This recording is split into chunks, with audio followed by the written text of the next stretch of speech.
to the Booty Eve karaoke thing last night at Harvard. So thank you everyone for attending. Thank you everyone for coming to Rebel Scum Con. We're really excited to have you here today. We're going to be talking all things animation, which is my favorite slice of stuff. We have three amazing guests who are joining us. So here right now. Perfect timing. Just getting started. So, he's number one. I'm going to introduce each person one by one. They're going to join us on stage. First up, you probably know him as Ezra Bridger from Star Wars Rebels, and don't confuse him with me standing right here. Cosplay. Give it up for Taylor Gray.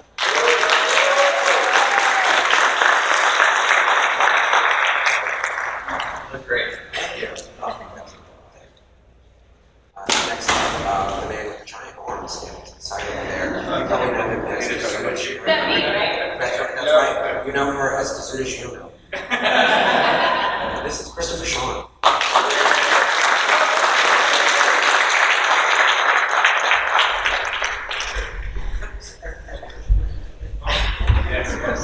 Doing great.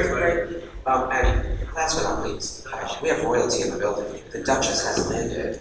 You know her as Duchess team from Star Wars Clone Wars. This is Anna Davis.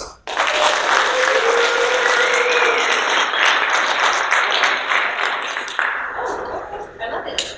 It's surrounded by beautiful men. Thank you for being here. After. Everyone's good. Everyone gets kisses afterwards if they're good. Whoa! The panel is going to take a turn this quickly. So first of all, thank you guys all for being here. We are big fans of yours. Obviously, everyone in this room loves animation. We have three major slices of animation covered here: the Rebels, Clone Wars, and Resistance. First up, I want to ask about being a voice actor as being a part of Star Wars, and being in animation.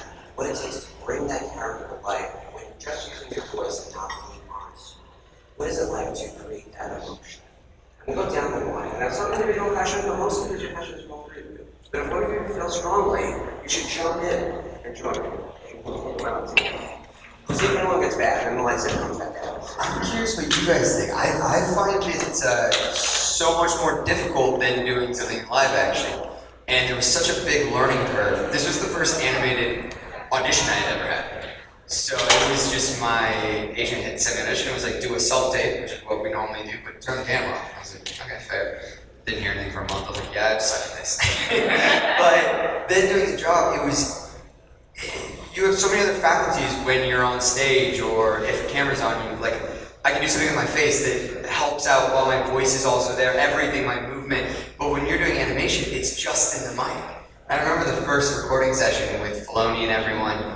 I was talking to him and doing the same thing, and he was like, great take everyone except Taylor, we didn't pick up a single line that you said. And so learning how to do it was the biggest thing in the world. But then once you figure out you're just embodying like you would any other character. But I think I'm so impressed by the talent of voice actors as well because they can cover such a wider breadth of character. Sure. Okay. I did it myself. You did was for the animation video games as well. I do, yeah. So I'm the opposite. So Taylor, like I don't do on camera. I was trained as a theater actor, and then I was trying to decide what kind of actor I wanted to be, and I found it very uncomfortable having the camera in my face. So I was like, well, this is it. I'm just never going to be an actor. But then I met voice actors, and I started taking voice acting lessons and learned that voice acting is acting. With your voice and with your body, but in a controlled environment, right? So I'm using gestures, I'm using proximity, right? So how close is the person you're talking to? How far away are they? You know, but it's also the emotion and the intent. Who am I talking to? What's my point of view? All those things, right? And Star Wars specific, I will say that it scared me because I never saw the original Clone Wars animated series that came out in the early 2000s, but they said, okay, so we did a little Clone Wars show, but this is the new one, and it's gonna be big. And I was just like, okay, so the pressure's on, Star Wars. So you have this idea of what Star Wars is, but then you're trying to fit it into the context of this new reality. So when I went in to audition for Duchess Satine, I actually felt close to her, like I got it. I was like, oh my God, I can connect with that character. But then they said, that was really good, would you like to read for Ahsoka? And I was like, okay, tell me about Ahsoka. So I went out in the lobby, came back, and I tried to do Ahsoka. I was like, that did not feel good. You know what I mean? I did not leave with a good feeling on that. But thankfully I got Satine, and that was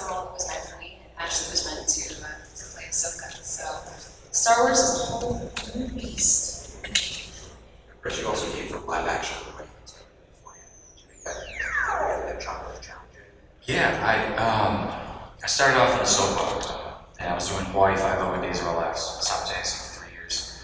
And then they killed me in Hawaii Five-O, and I get a call from my agent. He's like, "Yo, Lucasfilm just called for you." He's like, "Who are you?" And I was like, wait, who are you? Like, why are you calling me? And he's like, "I'm your agent in New York. I'm coming out to meet you." I was like, "All right, cool." So we had lunch. He's like, "I don't know how big the role's gonna be." I was like, "I've never done voiceover yet." He's like, "With you." So my first voiceover actual job was Star Wars Resistance, and it was the lead. And so I was like, "Oh, I'm so nervous." And it's difficult to transition from like on camera to voiceover because, as they were saying, like you have the opportunity to kind of hide behind. They can't hear an eyebrow raise, and they can't hear a smirk, right? So it's your job to do just 10% more. After the first 3 episodes I did so bad that my agent calls me. He's like, "Hey, Lucasfilm wants you to take some voiceover classes. How do you feel about that?" And I was like, "Yes, please, like anything to make this successful because it's important to me. Star Wars is very important." So I do the class. I go meet with Mary Elizabeth McGlynn, and she saved my career in voice acting. So yeah, she taught me those things, 10% more, and give yourself permission. Yeah. Let's give it up for Mary. Governor Price from Rebel Scum Con. You guys what was that like? She's intense in that character, but lovely in real life, but intense as Governor Price. Yeah. She's scary. She's also married to Steve Bloom, who's dead.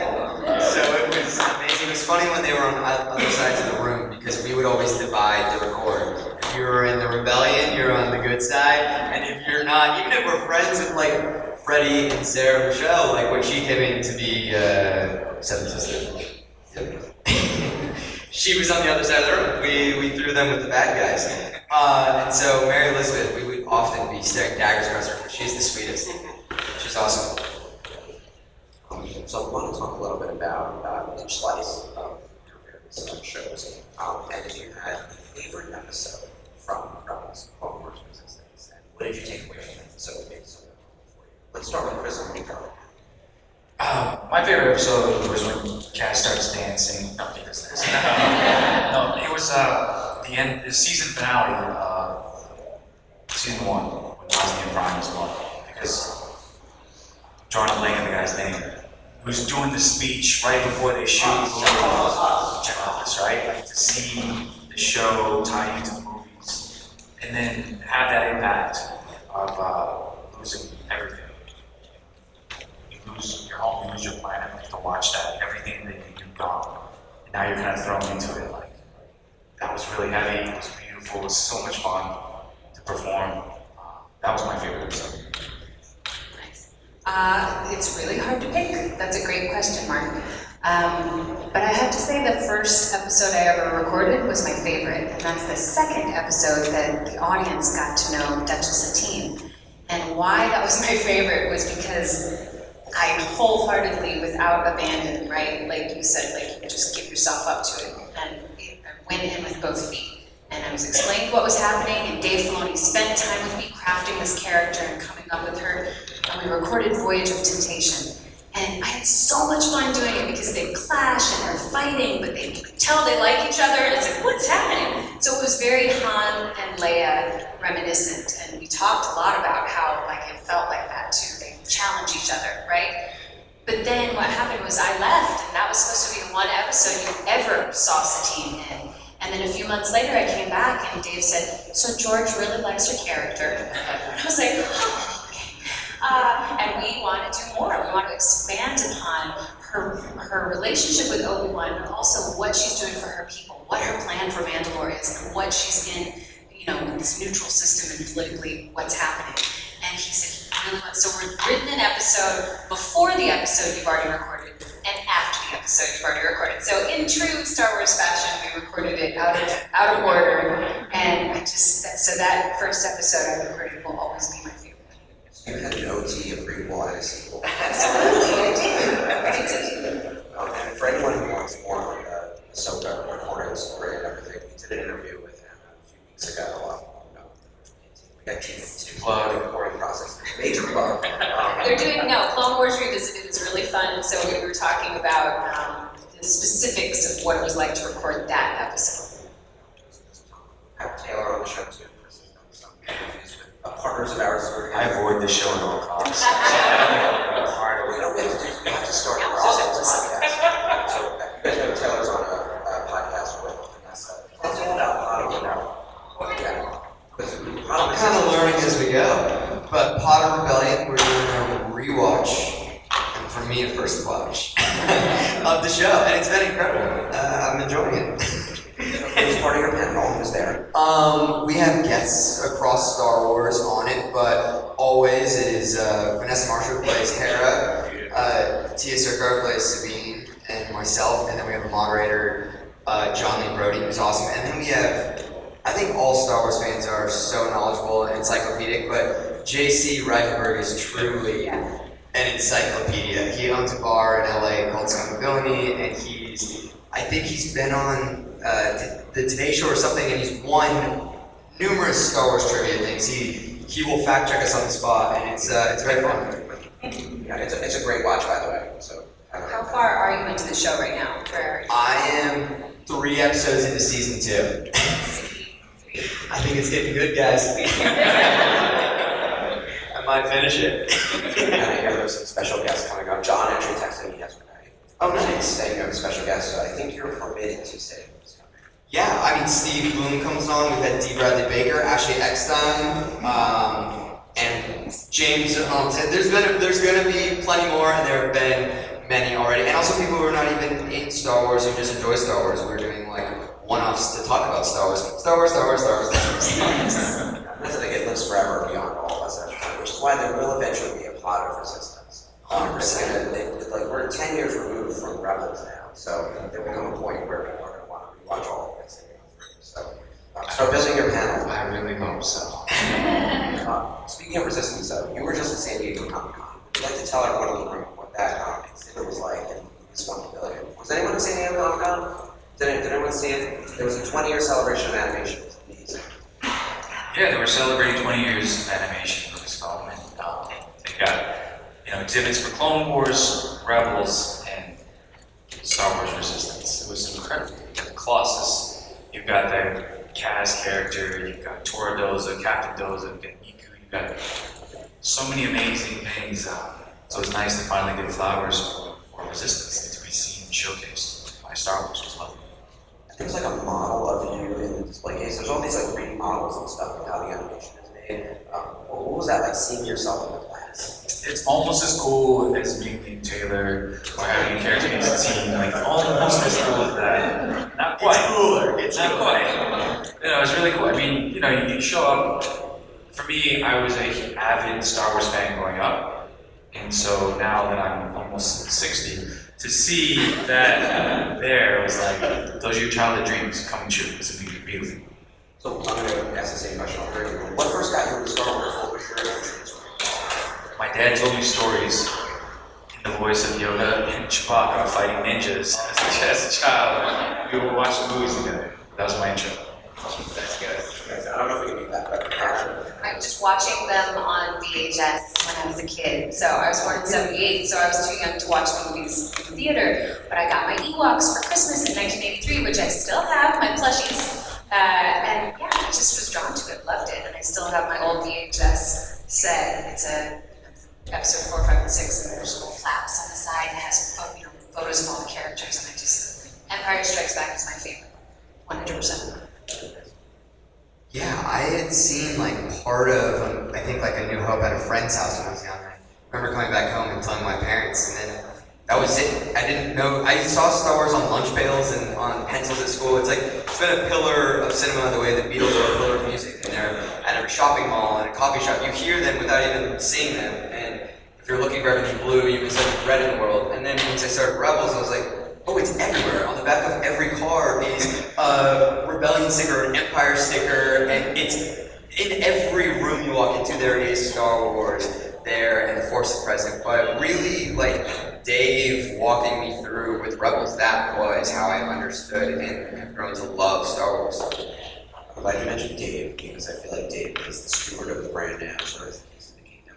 And we oversaw Rebels and Clone Wars. What was your first interaction with Dave like? He did oversee resistance. He did.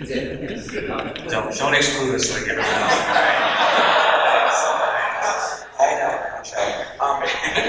Not doing your show. I'm blanking on that, our executive producer's name, and it's killing me. because I can't remember. Brandon Alman, Justin Ridge, Tina Portillo, Josh Rhimes. We're gonna go down the line. I want to hear everyone's philosophy story. Okay. Yeah. I mean, mine's not great. When I was for Rebels, all I'm sure it was the same for you guys, like the code names of the scripts were not, ours was called Wolf, so I thought I was genuinely reading for the Jungle Book the entire time. I was like, of course, Mowgli, I get it, I got you. Where's Baloo? And I said, I just didn't hear anything for like a month, and then it was the callbacks to go into the studio and meet Dave and team. I have zero clue. I was an hour late to the callback to Remember at Disney. I was like, I'm not going in. I already don't know what I'm doing. I feel embarrassed. And I call my mom. She's like, just go in and get it over. I go in, no clue that it was Dave. And he's from Pittsburgh and he's a big hockey fan. I think some of us know that, and he's a huge Penguins fan. I don't even like the Flyers, but I'm wearing a Philadelphia Flyers hat. And he told me to take the hat off, and I was like, yeah, right, dude. And so we were just going back and forth, did the thing, went home, still thought I was reading for Jungle Book. A week later, they're like, oh yeah, they are offering the show, but it's Star Wars. And I'm like, what? And then Dave and I have been lovely ever since. Well, unlike Taylor, Dave and I were best friends right off the bat. I never met him at the audition. So Sue Lu is actually the casting director who did the casting originally, and then I think it was immediately taken over by someone else. But yes, my first experience was with season 2 of the Clone Wars. So the cast was already tight. I walk in and I was like, I don't know anybody. It felt like the first day of school, but I knew Phil Lamar. I had met him a couple of times, and that was my first Groundlings show that I saw when I moved to LA. I was like, oh, hey Phil, I saw you at the Groundlings with my buddy Chris Parnell in 1998. I was like, oh yeah, it's good to see you again. So you don't remember me. But he walked me through the ropes of how they do the recording and everything. So then I went upstairs and I thought I was going to do my recording leave. But no, Dave sits down with you, he spends time with you, and I mentioned it, and I said, wow, the relationship really reminds me of Han and Leia. He's like, exactly, yes, they challenge each other, and this, and this. He explained to me everything, so much, the vast knowledge in his brain, right? And there's never, it always felt like there were always enough minutes. You know how you get with some people and it's like, oh God, I feel like I need to get out of their way, they want me to leave, or I'm taking too much of their time. It feels like you can never take too much of Dave Filoni's time to talk about Star Wars. And he was there with every episode, guiding us, and your show, and it was just, and so then watching him go on to do live action, I was like, man, he's doing it. Like, I'm so happy for him, because he just loves what he does. Yeah. So Dave was on your show, that's what you're saying. Dave was there once. So you oversaw it, right? Truthfully, Dave was in the thralls of The Mandalorian at the time, and he was doing many other things. Ahsoka as well. He was doing a lot of live action. So when it did come to our show, he created the idea, worked with the team, but he did find the time to show up on set. And when he did, I remember everyone was super quiet. I kind of walk in, and there's like, the rumblings, there's the whispers. Filoni's here. Like, no way, like this is crazy. And they're like in the booth, you see the cowboy hat, and it's like, holy cow. So we start working a little bit, Dave stops production, he comes into the room and he gives us all a speech. And the speech was basically, everyone, you're doing great, just focus on do what you love. Don't worry about what the fans say. Just do what you love, because when you do what you love, you'll find your people, you'll find your fans. And so you'll find your following. And then he turned to me and was like, you're our next Luke Skywalker, you're our next Ezra Bridger, you're our next Ahsoka Tano, you're our next Satine. You are, because it was young, of resistance. So just do what you love, do your best. In 10 years from today, you'll get your following, you'll get your pod, as I said. It's crazy. Love that, that's great. Dave is filled with interesting philosophy and deep lore. I think Sam Witwer's probably the only person who could go to toe with him here at the show. What interesting piece of Star Wars lore did you guys learn as you were recording that really sent you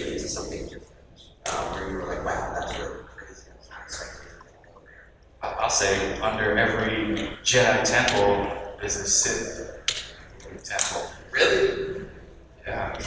I don't know if it's every single one of them, but usually if they destroy a single temple, they'll go on top. That's why in the prequel is found where the Jedi temple is right underneath.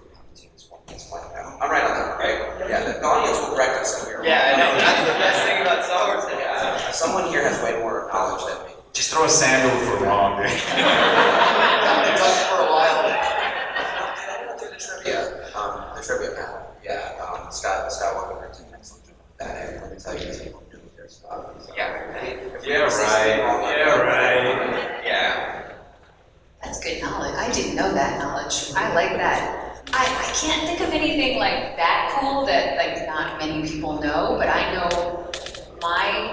what beats everything was you would find out things that were going to happen in the future, like, you know, because we would record the episodes 2 years sometimes before you guys got to see them. So he kept saying, well, sorry, spoiler alert, Duchess Satine, we don't know how she's gonna die, but she's gonna die. We have to kill her. I was like, okay. So then the next time I came in to play a different role, he was like, yeah, we still haven't decided, we're thinking something, you know, this and this. So then I came in the next time and he said, well, we're just sitting on the couch in the engineering room in LA Studios. He said, well, we finally know how we're gonna kill Duchess Satine. I said, well, I don't know what's gonna happen. You know, I thought it was gonna be previous love or something politically motivated, right? He's like, Darth Maul is going to kill her to get back at Obi-Wan. I was like, what are you talking about? Darth Maul died in episode 1. He was chopped in half. He goes, oh yeah, we're gonna bring him back. I said, why? Just to kill me? And he said, no, but that's part of it. He said, this is happening. And I was like, this is terrible. And so nobody knew this for many months. And then the trailer came out, it was like revealing that Darth Maul was coming back. And everybody was like, yeah, this is amazing. I was like, this sucks. It's awful. He's the worst villain in the world. And then it finally came time to record the episode, and James Arnold Taylor didn't know. He didn't know what was going to happen. Like, he knew it was going to happen, but he didn't know how it was going to happen. And he just came up to me after he read the script, and he goes, this is terrible. What? He goes, I'm not recording this. And Dave was like, you have to. And of course, that episode you're referencing is The Lawless. The Lawless episode, yeah, season 5, and that was the killer season. It is highest ranked episode on IMDb for the closers. I want to say it's 9 it's in your world. So we're good enough to meet on time. Yes, Omid is, yeah. Get him to sign your Clone Wars stuff too. Tell him your stuff. Wasn't he also in season 3? Was he in the corruption episodes as the cadets? He's in there, yeah. But I remember I think Omid was on one side of me, and then the late, wonderful Ian Abercrombie, who played Palpatine, was next to me. So I got to see him do that fight with Darth Maul. And Clancy Brown was there. We were always there together. It was like a radio play, you know? We had the window, and Dave was in the window with our engineers, and we, you know, we all have our microphones. We're all facing the window. It was just really cool community. I was going to ask about that because all of you guys seem to have recorded together for the most part. Is that true for all 3 of the shows? Yeah, I think we're all together. Excellent. So tell us about the Rebels recordings. I know a little bit about it with your main cast. Were you able to bounce off each other and figure out things in the moment? Yeah, we really bounced off each other. I mean, it was so fun because we were all in there together, and the show is about like a found family, and so we sort of bonded and became a family. It was always touching though because at the beginning of the report, never have I been on a set where a director is going to hold up shooting for 2 hours. They're always like, we're going to run over 2 hours, and we need to be going immediately. But Dave would come in the room and he would just talk to us for an hour, 2 hours, and tell us like where we're at, where we're going to go with our character, and really like philosophize about Star Wars. And that's how we kind of learned everything. But also we have Steve Bloom there who like, he cannot help himself but make a fart joke at the end of the most serious scene, or any sound that man can make, which is every sound ever heard. And so there was this like lightheartedness to all of our records, and yeah, we always put all the bad guys on one side of the room, so we were really icing them out. Or Jason Isaacs by himself. Yeah, but that dude is amazing because we were always was sort of misbehaving. I didn't want to just sit there and record. I wanted to. My favorite thing about acting is being with actors and playing around. There was a closet in our studio. It's probably the same studio you guys recorded in. I don't know how I didn't find this, and it pissed Freddie off a lot, and me as well. There was a golf set in there, and so the first day he comes in, just starts opening doors, picks out a golf set, and he's golfing through the whole record. And we're like, this dude is something else. It was amazing. He's very, very inquisitive. Do a couple lines, and walk over and putt a few golf balls. It was very cool. Did anything like that happen on the set of Clone Wars? Not that I remember. I love that. That's awesome. I mean, like I said, I was sort of the new kid at school on that first episode, but then after that, no matter who I was coming in to play, I just felt like it was family. And we were like, oh my God, we're back together, you know. And but I think the pressure was on because Dee and Corey Burton and they're just so talented, right? So, and the not frustrating, but the scary part is sometimes Dave Filoni would just call me in and say, okay, you're playing a bounty hunter today, and this is who she is, and this is the situation. And I'm like, okay, what do we think she sounds like? And he's like, what do you think? And I was just like, okay. So I had to create the voice, create the character, create all the soul behind this animated character right then, and then record the episode. So you know, so the Duchess Satine sounds very regal, right? Which I think the British accent. Strength, but the, you know, like Sugi, the bounty hunter, she is a little rougher. She has an Eastern European accent. She wants to fight the pirates, and she's been brought in. And it was scary doing that because that episode aired like 1 or 2 episodes after everybody had just met Duchess Satine, and here I am with, you know, with Ahsoka and with Anakin and with Obi-Wan, but as this other character. And Dave was like, well, how can you make her sound different than Satine? I was like, I got you, bro. I can do this. But then I played like Senator Mina Till, so I was like, what does a Mon Cala female sound like? I had never seen a female Mon Cala character yet. And he said, like Akbar, but a woman. And I was like, cool. So I started saying, Music direction. so then you're finding the voice, and you're like, oh, it's a trap. So I'm doing all these things around my mouth, and then I started holding my mouth back like this. Senator, the boy must be protected. So, you took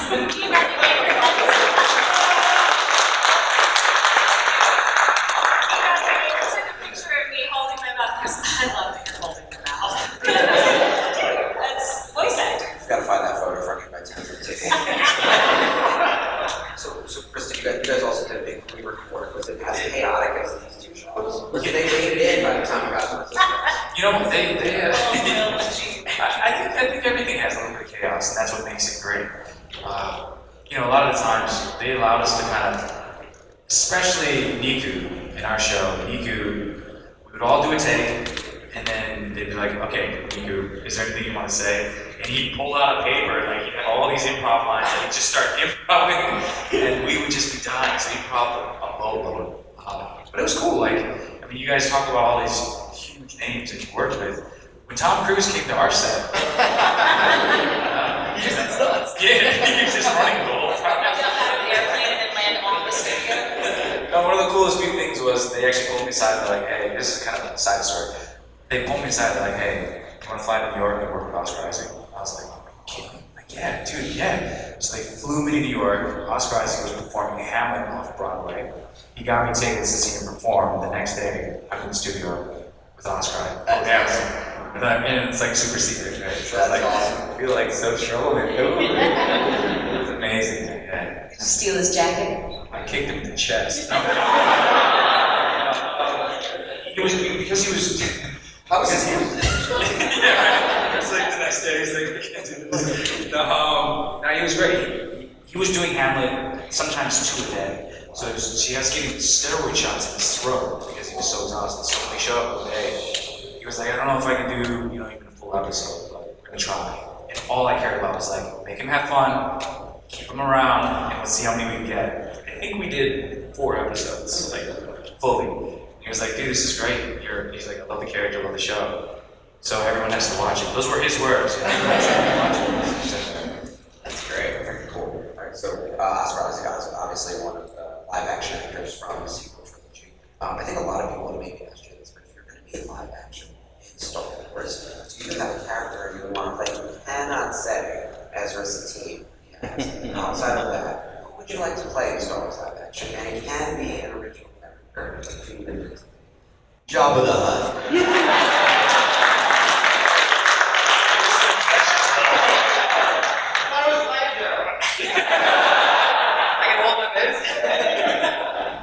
How many people come up to you on Microsoft as Jabba the Hutt? A lot, not enough. A lot. No, it's great. But Han Solo's my favorite Star Wars character ever. Yeah. Say Rancor. I'll play the Rancor. As a former crew. Chris, what about you? You look like Bounty Hunter ready, for sure. Oh, I appreciate it. I want to be Kanan though. Oh, Yeah, so cool. Yeah. Wait. Nope. I was about to sound really dumb. I would like to play Rey. I loved Rey. Like to reboot that new cast and new feels and the romance, you know, between Finn and Poe and Rey finding herself, and just like she's so cute when she says to Han Solo, "I bypassed the compressor." I'm just like, oh my god, I love her. And with Charmaine, yeah. Rebel Scum Con. Okay. There were some questions that were sent in from our YouTube channel, but I also wanted to make sure we got people in the room as well. And we're at the half an hour mark, so we still have another 15 minutes. Is there anyone in the audience who has a question for any of you? All right, we're going to start here and make our way back. So 1, 2, 3. Go on, you. So you, sir, right there. What is your name and what is your question? My name is Josiah, and I've got a question for Chris and Taylor. So I had mentioned about some sort of shape for characters. What was the process like? The process for Modifications to your characters, or just that sort of ready to go? I guess I'll ask you a question as I answer this. Did you change your voice much for it? Because I was coming in, I hadn't done much voiceover work, and I remember the biggest thing, I was like, okay, I think I was 18 when I started the show, and Ezra was like 14-ish, and with George, I was like, this is a big deal. He's like, nah, not really, just raise your voice a little bit. So the first season was a little, hey man, like Spectre 6 Ghost, and then it was just my voice. By the second season, it was like, just speak how you speak. So yeah, it was more just finding the like ethos of the character, and he's pretty cavalier, and he's doing his own thing, and Dave was also like, just don't watch any Star Wars. Just continue on with what you're doing and it will be okay. And so I really just kind of followed his lead the whole time. And it was so collaborative, and Dave really helped shape everything. For me, I did raise my voice. They were like, we want something that he's young, he's like just graduated college or maybe, but he's still very, very young. And I was like, so how's my voice? They're like, no, it's way too manly.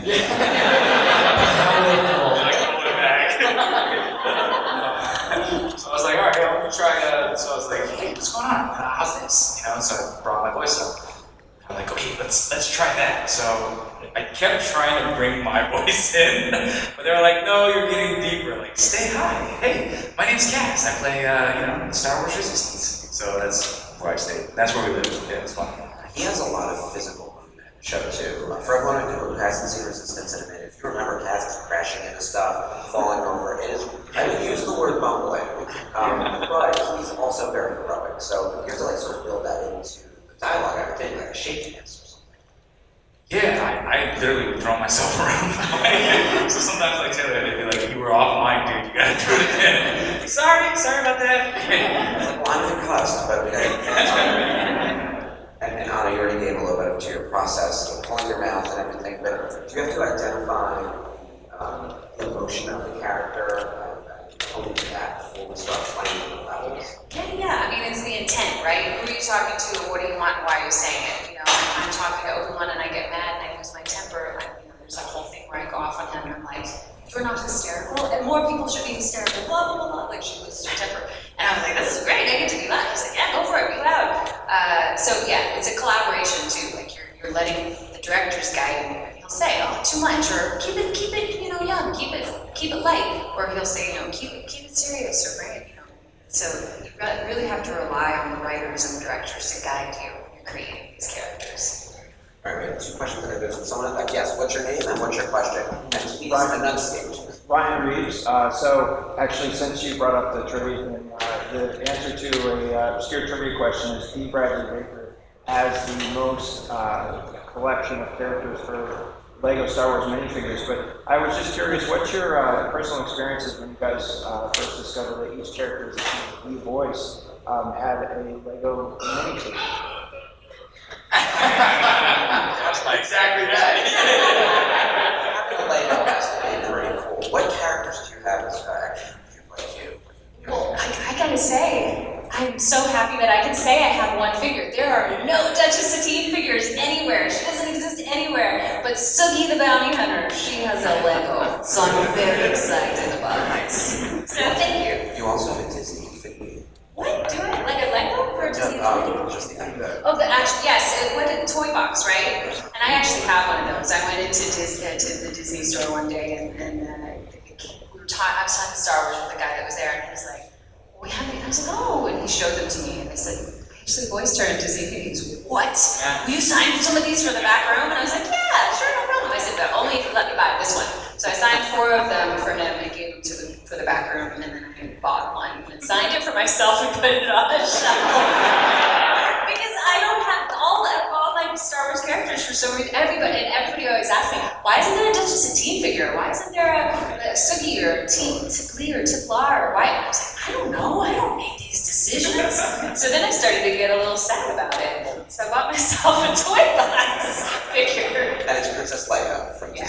Disney Infinity. And someone gave me a Sugi. So one con that I went to in Nashville, I think a few years ago, someone said, oh, I heard you say that you didn't have any of your minifigs, so I brought you this. And I was like, oh, thanks, man. So I keep it in my backpack always. I have my Sugi minifig. We will start the petition for the Black Series team with multiple costumes. There we oh go. man, Best League, Star Wars, Batman for sure. All right, you have several pieces of merch for Ezra. What do you have in your collection?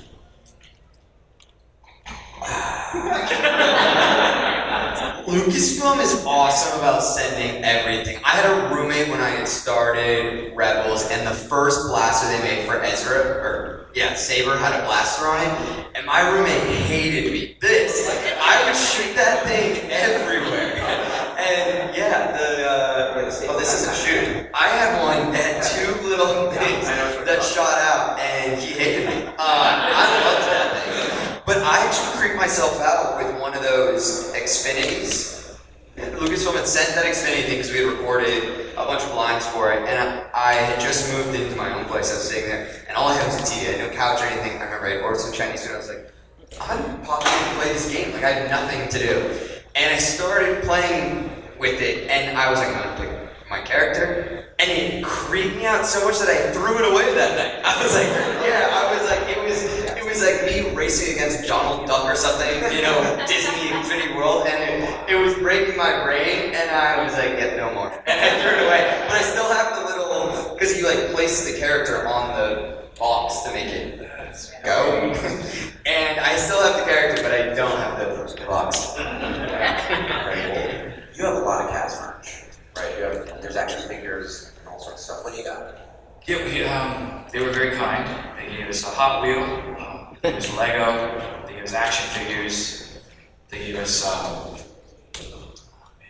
trying to blank now, but some really cool stuff. It's just nice to have, I guess, our generation, the 60-year-olders, Legos when you make it, right? When you get a pop figure, that's the cool stuff. A Funko Pop for the kids. I don't have one of those, so I'm petitioning for Satine. Duchess Satine. Listen, I'll do your podcast if you start a petition for Duchess Satine to have her action figures. I'll do yours. And I'll start the Funko Pop. We're gonna do each other's murders. So everyone in the group start taking notes on what we need. We need a Duchess Satine Black Series. We need a Zuda Pop. We've got to get a Lorenzo or something. Everything. There's a bunch of stuff. Ships. Yes. All right, there was another question toward the back. There was a third hand that was up. That was me, sorry. Yes, please.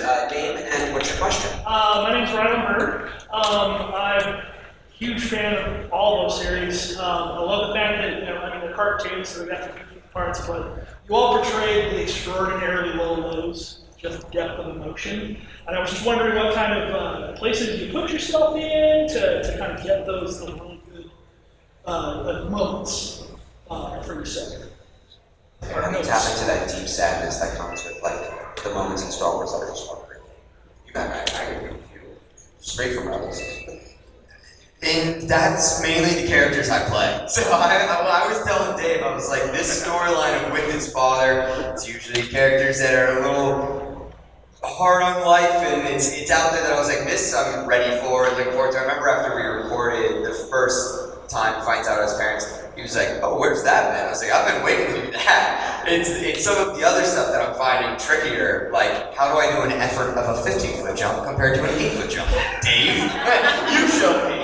And so when it comes to how a character feels, and with Ezra, I think so much of that character, as cavalier and cocksure as he is, it's about the pain that he feels towards his parents, and that's always driving everything that he's doing, and why the family means so much to him, and why them standing up for him is huge, because he didn't have that, and he would trade everything just to have that.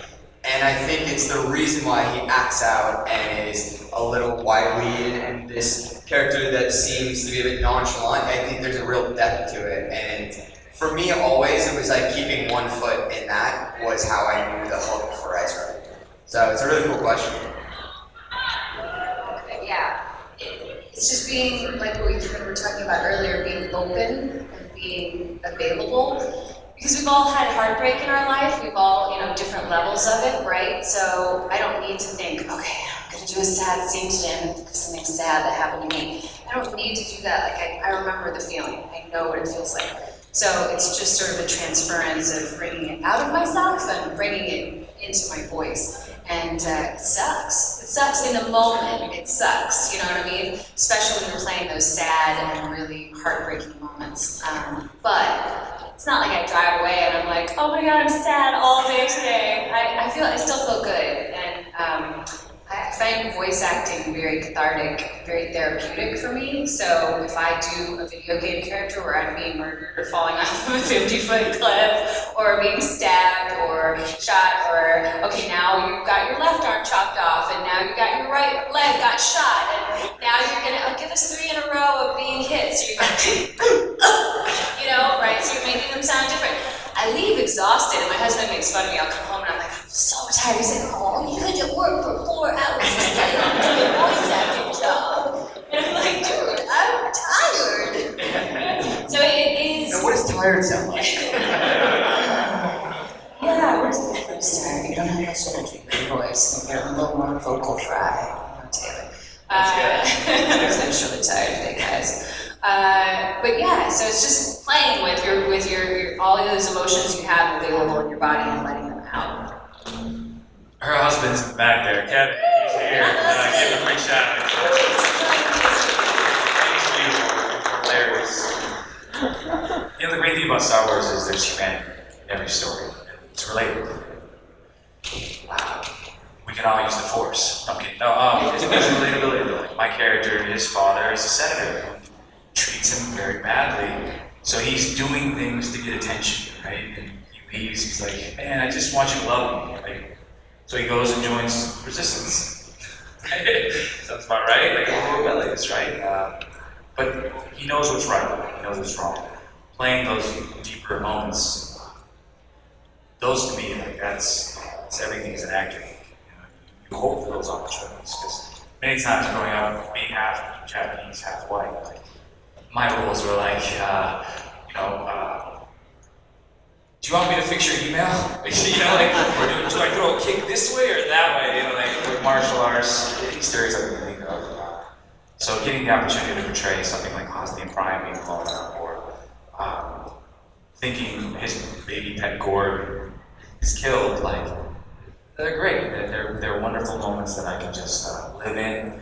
And after I finish feeling my deep sadness, I go, yes, nailed it! Those are great moments. All right, we have time for one last question. Right here. What's your name and what's your question? My name is Brandon, and my question is, Favorite lightsabers. Okay, all right. We'll start with Taylor.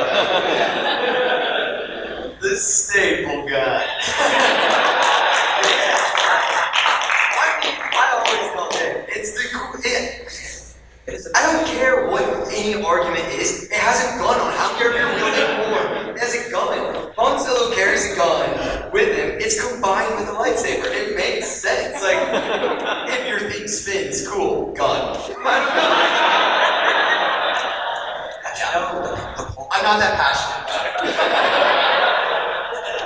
Amazing. Okay, Brandon, my answer is not as fun as that, but Luke Skywalker, Return of the Jedi, that lightsaber sticks in my brain, right? Because when we first met Luke, he had the blue lightsaber, but that green lightsaber, that hilt that he created himself, he rebuilt it, right? Because things happened. I don't know, that one is everything, and when we got to see that in The Mandalorian, I was like, oh man, these are the moments in Star Wars that we're all looking forward to. And we were all like, oh. And that's what we did. We was off our couch when we saw that green lightsaber and Luke, and we were just like, oh. So that was awesome.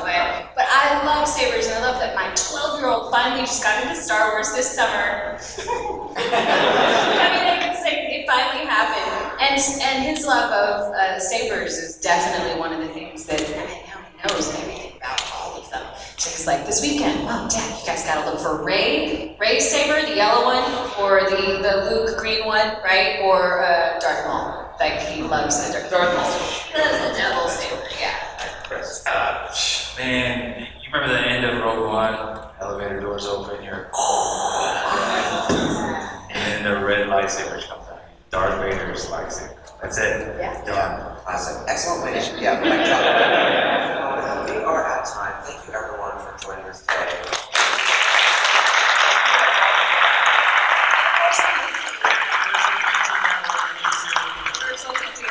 Thank you. I won't be there, but you see these guys.